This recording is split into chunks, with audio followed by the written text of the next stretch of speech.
মানুষের সাথে দেখা কখনোই বিনা কারণে হয় না। জীবনের এক একটি মোড়ে অচেনা কত মানুষ হঠাৎ করেই পরিচিত হয়ে ওঠে। কেউ আসে আলো হয়ে, কেউ আসে আয়না হয়ে। কলেজের প্রথম দিনে রাহুল যেমন ভেবেছিল সবাই কেবল পথ চলার সহযাত্রী, কিন্তু সময়ে তাকে অন্য কিছু শিখিয়েছে। একজন শিক্ষক ছিলেন যিনি কম কথা বলতেন। তার কাছ থেকে রাহুল শিখেছিল জ্ঞান, বইয়ের বাইরে ভাবতে, প্রশ্ন করতে, সত্য খুঁজতে। সেই মানুষটি রাহুলের মাথায় আলো জ্বালিয়ে দিয়েছিলেন। আরেকজন ছিল বন্ধু, যে বারবার ভুল করত, বারবার কষ্ট দিত। তার কাছ থেকেই রাহুল পেয়েছিল শিক্ষা, কাকে বিশ্বাস করতে হয়, কোথায় থামতে হয়, নিজের মর্যাদা কিভাবে রক্ষা করতে হয়। সে মানুষটি রাহুলের জীবনে ব্যথা হয়ে এসেছিল, কিন্তু সেই ব্যথাই তাকে শক্ত করেছিল।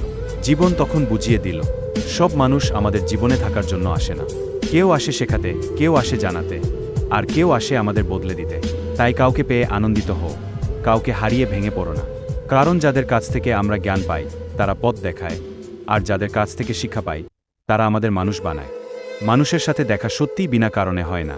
প্রতিটা দেখা, প্রতিটা বিদায়ের মধ্যেই লুকিয়ে থাকে জীবনের এক অদৃশ্য পাঠ।